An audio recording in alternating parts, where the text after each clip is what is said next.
قل هذه سبيلي أدعو إلى الله على بصيرة أنا ومن اتبعني وسبحان الله وما أنا من المشركين.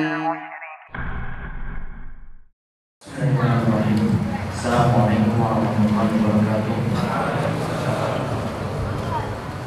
إن الحمد لله نحمده ونستعينه ونستغفره ونعوذ بالله من شرور أنفسنا ومن سيئات أعمالنا من يهده الله فلا مضل له ومن يضلل فلا هادي له وأشهد أن لا إله إلا الله وحده لا شريك له وأشهد أن محمدا عبده ورسوله. اللهم صل على نبينا محمد وعلى آله ومن تبعهم بإحسان إلى يوم الدين. اللهم إنا نسألك ilman nafi'a wa rizqan thayyiba wa amalan mutaqabbala. Allahumma inna na'udzubika min zawali ni'matik wa tahawuli afiyatik wa fujaati nikmatik wa jami'i sakhatik. Baik, para jamaah sekalian, ikhwani fiddin wa akhwati fillah, Bapak Ibu-ibu yang mugi-mugi senantiasa dirahmati dan diberkahi oleh Allah Subhanahu wa taala. Kita bersyukur pada Allah atas nikmat dan karunia yang telah Allah anugerahkan kepada kita sekalian, sehingga pada kesempatan malam hari ini bisa kembali berada dalam majelis kita mengkaji dua pembahasan. Yang pertama, kitab Al-Azkar dari bahasan Riyadhus Shalihin Imam Nawawi. Lalu nantinya kita akan membahas fikih dasar dalam ibadah, yang kita membahas dari dasar ke dasar lainnya, yaitu dari pembahasan Manhajus Salikin karya Syekh Abdurrahman bin Nasir As-Sa'di. Kali ini kita akan lihat bab yang baru dari kitab Al-Azkar, bab 246, doa akan dan bangun tidur. Doa akan dan bangun tidur. Sebelumnya kita telah melihat bahasan bahwasanya kita diperintahkan untuk berzikir dalam setiap keadaan. Hadis umumnya adalah hadis dari Aisyah radhiyallahu anha, di mana Aisyah mengatakan karena Rasulullah sallallahu alaihi wasallam yazkurullaha fi kulli ahyanihi, bahwasanya Rasulullah sallallahu alaihi wasallam biasa berzikir dalam setiap keadaan beliau. Ini jadi dalil dari Imam Nawawi bahwasanya kita diperintahkan berzikir dalam keadaan berdiri, dalam keadaan tidur, dalam keadaan duduk, dalam keadaan tidur atau berbaring. Nah, kali ini kita lihat doa akan dan bangun tidur. Nantinya satu hadis yang dibawakan oleh Imam Nawawi, yaitu hadis 1446, dan nanti kita lihat faedah-faedah yang ada serta beberapa lafal doa sebelum tidur. Monggo dibaca. Doa akan dan bangun tidur. An Hudzaifah wa Abi Dzar radhiyallahu anhuma qala kana Rasulullah sallallahu alaihi wasallam idza awa ila firashihi qala bismika Allahumma ahya wa amut wa idza istayqadha qala alhamdulillahilladzi ahyana ba'dama amatana wa ilaihi nusyur. Rawahu Bukhari. Dari Hudzaifah dan Abu Dzar radhiyallahu anhuma, mereka berdua berkata, apabila Rasulullah sallallahu alaihi wasallam ketika hendak tidur, beliau mengucapkan bismika Allahumma ahya wa amut, dengan menyebut namamu ya Allah, aku hidup dan aku mati. Dan apabila beliau bangun, beliau mengucapkan alhamdulillahilladzi ahyana ba'dama amatana wa ilaihin nusyur. Segala puji bagi Allah yang telah menghidupkan kami setelah mematikan kami, dan hanya kepadanya kami kembali. Baik. Hadis ini diriwayatkan oleh Imam Bukhari, namun yang tepat hadis ini muttafaqun alaih. Riwayat Bukhari dan Muslim. Namun dalam lafaz doa sebelum tidur tadi, kalau di sini bismika Allahumma ahya wa amut, itu ada beberapa macam lafaz. Ada yang dengan lafaz seperti yang disebutkan oleh Imam Nawawi di sini, dan ada yang tidak pakai bismika. Ya, ada yang pakai Allahumma di awal, setelah itu bismika, dan ada beberapa bentuk nanti akan kita lihat. Sekarang kita lihat faedah hadis. Faedah hadis yang pertama, disunahkan ketika berbaring tidur, berbaring pada sisi kanan dan menaruh tangan pada pipi kanan. Sebelumnya hadis ini menjelaskan tentang adab-adab tidur. Ya, di antara adab tidur dari teks hadis ini secara lebih lengkap, diperintahkan berbaring itu pada sisi kanan. Jadi kita tidur berbaring ke kanan. Namun ingat, ini tidaklah sampai derajat wajib. Masih dibolehkan juga berbaring pada sisi kiri. Namun yang nanti tidak dibolehkan di sini tidur dalam keadaan tengkurap. Ya, ini yang tidak dibolehkan. Mau ke kanan itu lebih afdol, ke kiri juga masih boleh. Ya, terlentang juga dibolehkan karena ada riwayat yang menyebutkan Rasulullah SAW itu tidur terlentang. Dan ini dijelaskan oleh Imam Nawawi ketika membahas adab-adab tidur juga dalam kitab Riyadhus Shalihin sebelum kitab Al-Azkar ini, yaitu dalam kitab-kitab adab. Dalam pembahasan kitab adab, di situ dibahas tentang salah satunya adab yang kaitannya dengan tidur secara panjang lebar. Hadis-hadis beliau itu bawakan, di antaranya ada dalil yang menyebutkan Rasulullah SAW tidur terlentang. Kemudian yang tidak boleh tadi tidur tengkurap, karena itu sampai dilaknat oleh Nabi SAW. Sedangkan di sini yang dianjurkan tidur pada sisi kanan, berbaring pada sisi kanan dan menaruh tangan pada pipi kanan. Ya, menaruh tangannya pada pipi kanan. Ya, ini yang disunahkan. Nanti ada beberapa adab, kita akan lihat nanti setelah beberapa pembahasan nanti. Yang kedua, boleh menyebut tidur dengan kematian, karena tidur adalah kematian sughra atau kecil. Karena sementara waktu ruh dan jasad itu terpisah. Karena sementara waktu ruh dan jasad itu terpisah, maka disebut dengan qiyamatus sughra atau disebut dengan mautus sughra, yaitu kematian kecil. Karena sifatnya itu sama seperti seseorang itu meninggal dunia atau mati, ada terpisah ruh dan jasad di situ. Sehingga dalam doa ini disebut dengan bismika Allahumma ahya wa amut.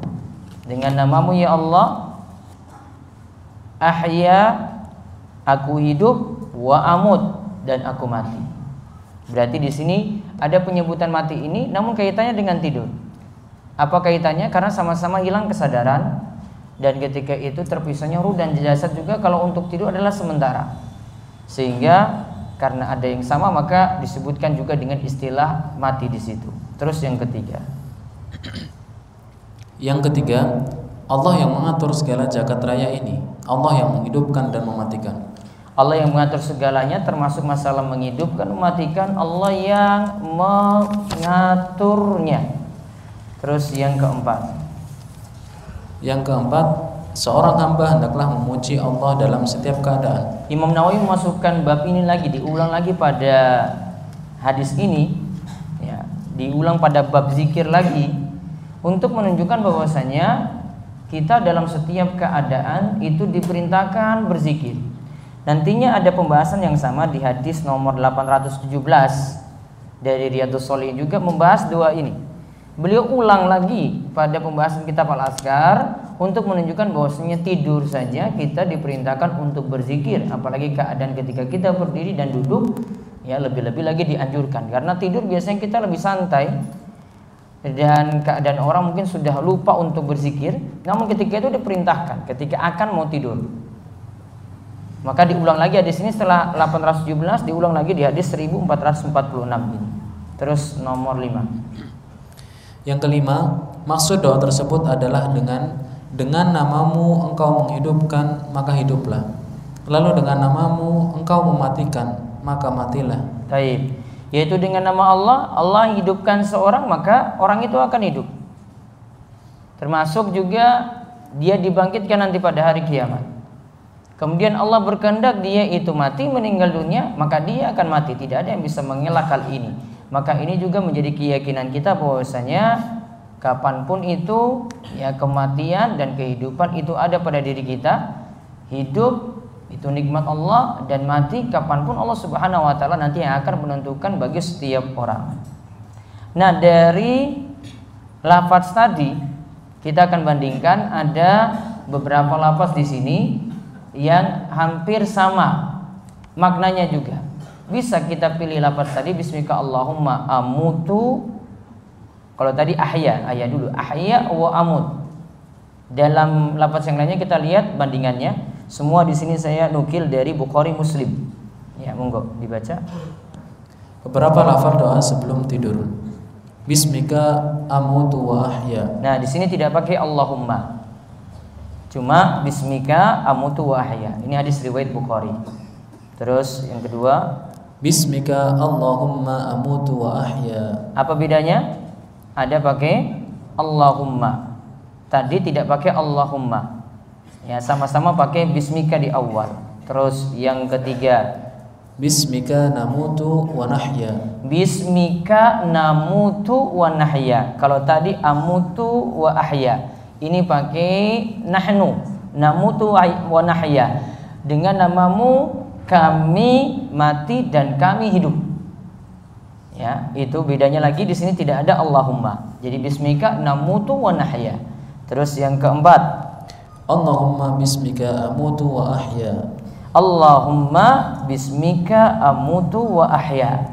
Allahumma bismika amutu wa ahya. Ya, kalau tadi sebelumnya disebut bismika dulu. Kalau sini Allahumma baru bismika. Lalu disebutkan amutu dulu baru wa ahya. Terus yang keempat, yang kelima, Allahumma bismika ahya wa amut. Allahumma bismika ahya wa amut. Cuma terbalik saja. Kalau kalimat sebelumnya Allahumma bismika amutu wa ahya, ini Allahumma bismika ahya wa amut. Terus yang terakhir, Allahumma bismika ahya wa bismika amut. Allahumma bismika ahya wa bismika amut. Maka menunjukkan mungkin ada yang punya lafaz terbalik di sini. Lihat di sini ada lafaz-lafaz yang lainnya masih dibenarkan untuk hal itu. Karena mungkin ada sebagian perawi yang meriwayatkan dengan jalan yang berbeda, atau mungkin Rasulullah SAW itu mengucapkan dengan sebutan yang berbeda-beda tadi, dengan tujuan membolehkan semua lafaz yang ada. Ya, artinya semua itu bisa diamalkan. Mau pakai bismika, tidak pakai Allahumma boleh, atau pakai Allahumma di depan, baru setelah itu bismika juga dibolehkan. Sekarang kita lihat adab-adab tidur. Saya menyebutkan sebagiannya saja. Ya, adapun adab tidur secara lebih lengkap disebutkan oleh Imam Nawawi dalam kitab adab tadi. Ya, ada beberapa macam hadis yang dijelaskan oleh beliau di situ. Sekarang kita lihat adab-adab tidur. Adab-adab tidur. Pertama, berwudu terlebih dahulu sebelum tidur. Pertama, berwudu terlebih dahulu sebelum tidur. Dibacakan hadisnya. Dari Al-Bara' bin Azib radhiyallahu anhu, Nabi sallallahu alaihi wasallam bersabda, "Jika kamu mendatangi tempat tidurmu, maka wudulah seperti wudu untuk sholat. Lalu berbaringlah pada sisi kanan badanmu." Jika kamu mendatangi tempat tidurmu, artinya mau tidur, maka disuruh wudu dulu. Wudunya bagaimana? Seperti wudu mau sholat. Berarti kalau kita sholat wudunya seperti itu, ini juga wudu yang dilakukan sebelum tidur. Lalu berbaringlah pada sisi kanan badanmu. Berbaringlah pada sisi kanan badanmu. Ini sekaligus juga jadi dalil tadi yang faedah hadis nomor 1. Diperintahkan berbaring pada sisi kanan. Lalu yang kedua, membaca Al-Ikhlas, Al-Falaq dan An-Nas dengan cara khusus berikut. nah lihat, cara khususnya disebutkan dalam hadis Aisyah. Kita ikuti saja tekstual nanti yang disebutkan di sini dari Aisyah. Dari Aisyah, beliau radhiyallahu anha berkata, Nabi sallallahu alaihi wasallam ketika berada di tempat tidur di setiap malam, beliau mengumpulkan kedua telapak tangannya, lalu kedua telapak tangan tersebut ditiup dan dibacakan Qul huwallahu ahad atau surat Al-Ikhlas. Kemudian Qul a'udzu birabbil falaq, surat Al-Falaq, dan Qul a'udzu birabbin nas, surat An-Nas. Kemudian beliau mengusapkan kedua telapak tangan tadi pada anggota tubuh yang mampu dijangkau, dimulai dari kepala, wajah, dan tubuh bagian depan. Beliau melakukan yang demikian sebanyak 3 kali. Taib, hadis ini riwayat Bukhari. Lihat, Aisyah katakan Nabi SAW kalau mau tidur, beliau kumpulkan tangannya, lalu beliau tiup, lalu beliau bacakan Qul huwallahu ahad, yaitu surat Al-Ikhlas. Ya, Bismillahirrahmanirrahim, Qul huwallahu ahad, dan seterusnya sampai selesai. Lalu lanjut lagi baca 1 kali ya, lalu baca lagi Al-Falaq, Qul a'udzu birabbil falaq, baca 1 kali sampai selesai. Lalu Qul a'udzu birabbin nas, baca lagi 1 kali sampai selesai. Lalu setelah itu usap. Karena tadi di awal sudah ditiup, diusap. Lihat bagian yang bisa dijangkau dari kepala dulu, ya, wajah dan tubuh bagian depan. Ini kalau sudah diusap, ini baru kali pertama. Diulang lagi yang kali kedua, sama seperti tadi, baca Al-Ikhlas 1 kali, Al-Falaq 1 kali, An-Nas 1 kali.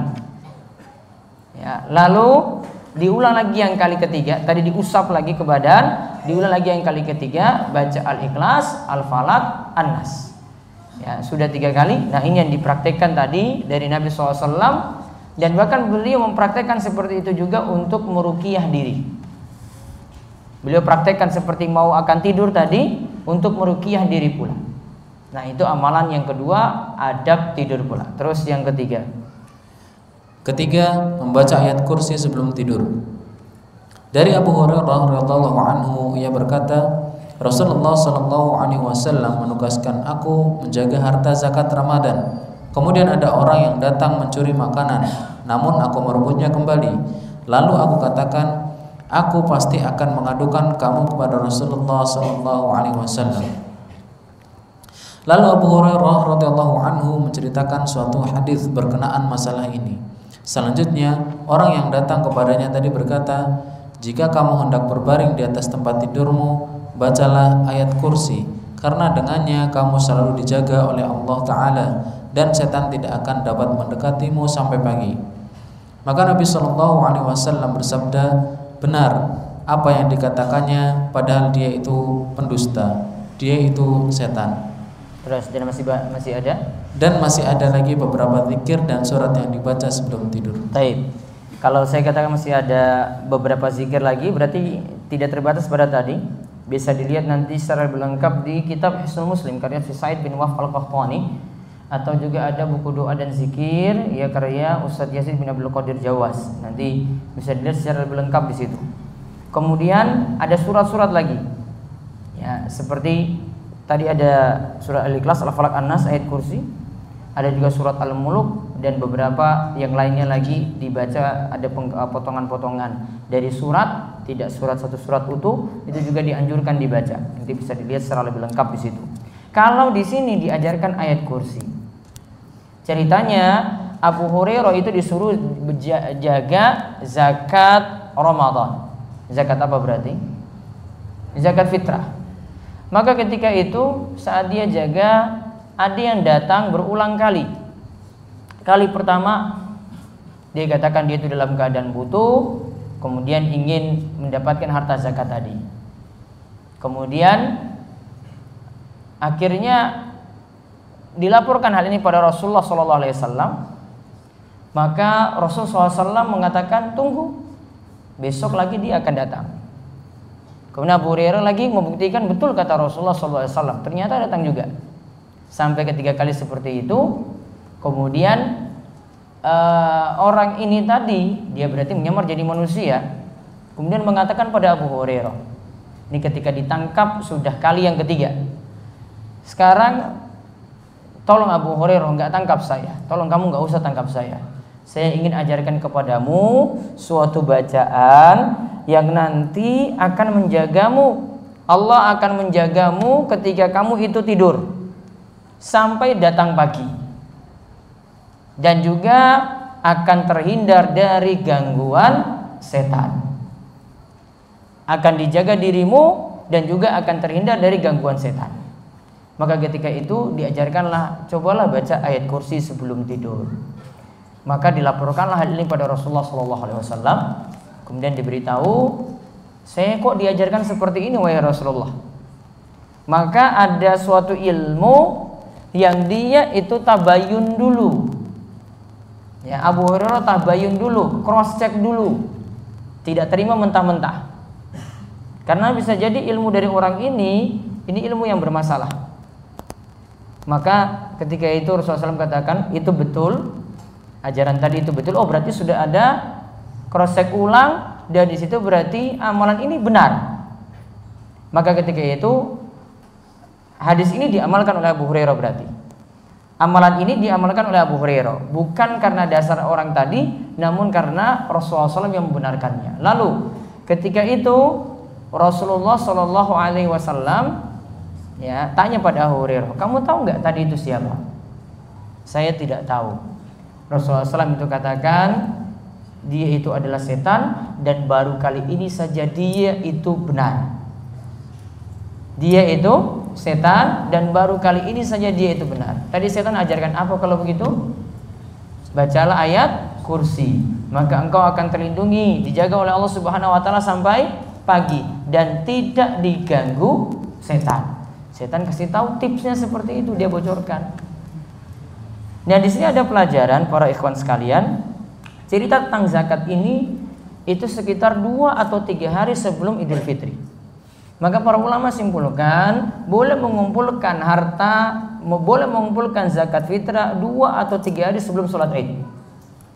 Namun 3 hari sebelum sholat Id ini seperti yang terjadi pada Abu Hurairah ini untuk penyimpanan. Yang paling afdal zakat fitrah itu dibagi pada pagi hari ketika mau berangkat sholat Id. Masih diberikan kelonggaran tadi 2 atau 3 hari sebelumnya, sehingga di sini jadi dalil bahwasanya paling afdal zakat fitrah itu dibayarkan atau dikeluarkan menjelang Idul Fitri. Bukan dari awal Ramadan, bukan dari pertengahan Ramadan. Ini yang lebih afdal. Ya, dan ini yang lebih utama. Bahkan yang paling utama tadi ketika pagi hari mau berangkat sholat Id. Karena waktu batasannya itu ketika sholat Id dilaksanakan. Kemudian faedah yang lainnya lagi, mesti ada cross check ulang ketika kita itu mendapatkan suatu ilmu. Ilmu tadi itu perlu dicek lagi. Apalagi kalau kita ambil ilmu dari orang yang tidak terpercaya. Ini kan dia belum tahu, jadi majhul. Yaitu bagi Abu Hurairah itu tidak tahu itu siapa. Dia tidak tahu, maka dia tanya dulu pada Rasulullah SAW untuk bisa mengamalkan apa yang diajarkan tadi. Sehingga tidak sembarangan kita itu terima berita, apalagi berisi amalan-amalan. Sedikit-sedikit dapat WA sudah mulai galau. Ustadz, saya ini ada dapat WA katanya puasa pada awal Rajab 1-2 harinya dapat pahala 2 tahun puasa. Kemudian puasa 3 harinya 1, 2 dan 3 berapa tahun? 700 tahun. Siapa yang nyebar pesan ini maka dia akan mendapatkan pahala 80 tahun. Ya, enak banget itu. Masa yang puasa saja baru 2 hari saja kalah dengan yang nyebar coba. Ya. Yang melaksanakannya cuma 2 tahunnya nyebar berapa? 80 tahun. Saya nggak usah puasa saja, saya nyebar saja. Ya. Maka kalau dapat berita kayak gini, apalagi dari dunia WhatsApp. Ya kan, berarti kan gurunya dari WhatsApp kan, ilmunya dari WhatsApp. Berarti harus tanyakan dulu. Apalagi nggak ada referensi situ. Ini dari kitab apa? Ini dari kitab hadis terpercaya ataukah tidak? Karena kitab hadis kita sudah punya kitab-kitab terpercaya seperti Bukhari, Muslim, Tirmizi, Abu Daud, An-Nasai, Ibnu Majah, Imam Ahmad. Gampang sekali kita bisa tahu itu sumbernya dari mana. Kalau kok itu nggak pernah disebut, kok tiba-tiba orang belakangan yang kenal WhatsApp itu baru nyebut tadi. Ini pesan kayak gini kita belum pernah dapat sebelum WhatsApp itu muncul loh. Dulu waktu antum belum kenal jenengan itu belum kenal WhatsApp, ini berita ini nggak ada ini. Ini baru-baru belakangan saja. Saya sejak SMP SMA tuh nggak pernah dengar kayak gini, baru kayak gini dengar, ada ya kayak begini ya. Maka dicek dulu. Nggak bisa diterima mentah-mentah seperti tadi. Lihat tadi Abu Hurairah cek dulu kan. Tanya pada Rasulullah SAW, saya diajarkan kayak gini nih amalannya, saya boleh amalkan nggak? Sehingga ilmu itu jadi benar-benar asli dari sumbernya. Kita tidak sembarangan itu beramal, tidak sembarangan dapat berita langsung amalkan. Juga hadis ini jadi dalil bahwasanya yang namanya belajar itu mesti selektif dalam mencari guru. Dalam belajar itu mesti selektif dalam mencari guru. Contoh sajalah, antum kuliah lah saja. Nggak mungkin kalau antum itu kuliah, ini bukan pakarnya, kemudian antum ambil ilmu dari orang tersebut. Ya, saya ada yang mau spesialis, ini saya di jurusan teknik mesin misalnya. Dia nggak mungkin belajar dari orang yang dokter lulusan kedokteran, nggak bisa, nggak nyambung.